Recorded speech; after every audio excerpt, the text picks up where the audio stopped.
in the olden days, like you would, you know what's on your plate, the kind of eating those chicken, like mindlessly eating. yeah, that's it.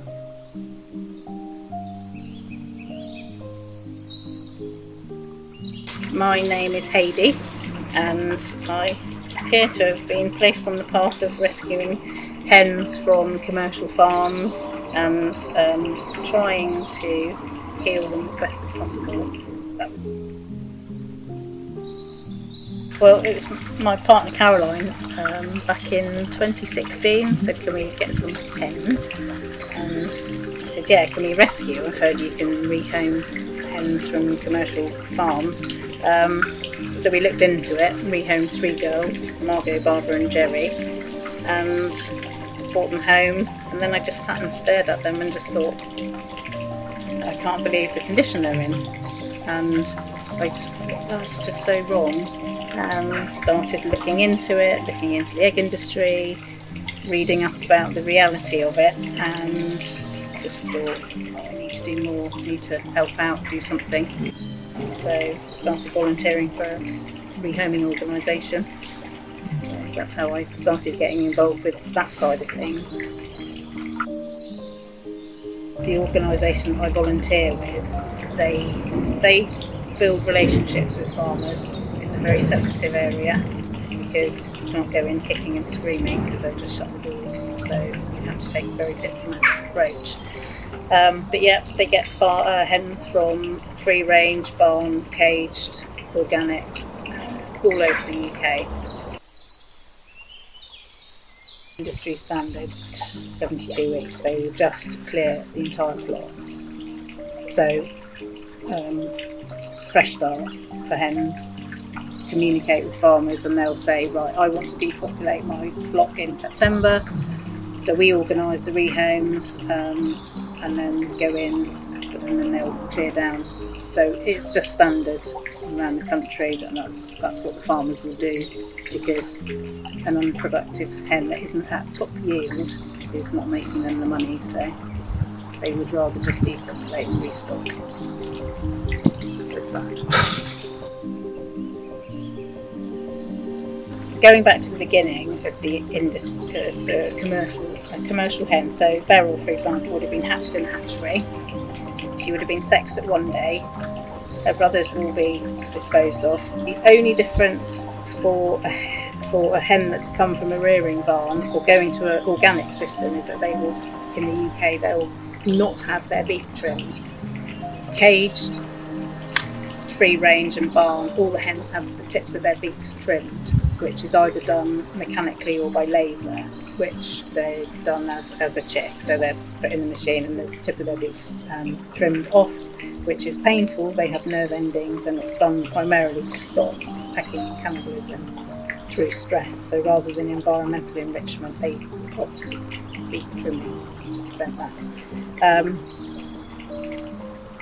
Outside of that, there is no difference in the hens. They're all vaccinated, they're all handled exactly the same, they're all treated exactly the same before they go into their free range, caged or barn system.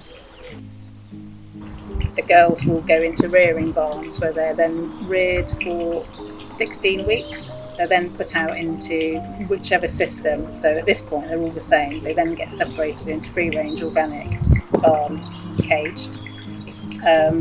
They get sent out to those places, so a hen will come into lay at about 16 weeks naturally. Culled at 72 weeks. In that time, they will lay an egg pretty much every day. So between 16 weeks and 72 weeks, so 56 weeks, you'll lay an egg pretty much every day. Naturally, a hen will not lay that many eggs, but they have been genetically engineered to do that, which is why they suffer so many reproductive issues. When they come in and stay with you, what are the main health issues that you kind of see? Malnutrition, exhaustion. I see a lot of emotional stress, but that doesn't get recognised. Prolapses is a very common one. Pushing out an egg every day, they can prolapse really easily. What does that mean? A prolapse is where the oviduct comes out of vent. Right, okay. Then if they're in a commercial environment when that happens, the other hens will peck it because it's bloody and it's rich with blood and blood vessels, which is why Tuppence, one of my girls up there, she came out with a really bad necrotic prolapse. A lot of ovarian cancer, uterine cancers, general tumours that seed out into their abdomens. They have a lot of internal laying issues where they'll drop yolks into their abdomen, and then they get egg yolk peritonitis, which is a bacterial infection. It can be fatal if it's not caught very early. But they can also get fatty liver disease and general just exhaustion, because their bodies have literally been stripped of everything to produce an egg. That's all they're designed for. Minimum feed-in, maximum yield, egg per day. That's the goal for the commercial hen, and it strips them of everything. These girls are so stressed when they come out. They have a really. I'm helping in a rehome at the weekend, and the girl, when I get them at my collection point, I'll make sure they're rested for at least an hour, fed water, and I just stand and watch them, and they'll eat and drink, and I can check them over. And you can just feel the stress in them. So if that is being translated into meat, that can't be good for anybody. That's the other thing I think about the industry and disconnect for consumers, is that they just see hen and then they see food. They don't even recognise the process to get from that to that, and that's where if I can educate people to actually connect with them as sentient beings and then tell them about the process. There is a process. It doesn't just magically happen that you go from a fully feathered living hen to roast chicken. So, there's a very horrible process. So at the moment there are billions of hens in commercial systems, and the number that we rehome and rescue is a drop in the ocean. However, the ripples that generates in terms of educating people who rehome hens, that might trigger in them an understanding that actually their girls are sentient, that they're not just chickens, they are little hens with souls and behaviours and issues and health issues and likes and dislikes, just like anybody else, actually, any animal, human. And that might then trigger some changes in their dietary choices. And to also help spread awareness to their friends. A lot of people want to do better. They want to care. People are really busy. They want to know, but they don't want to see.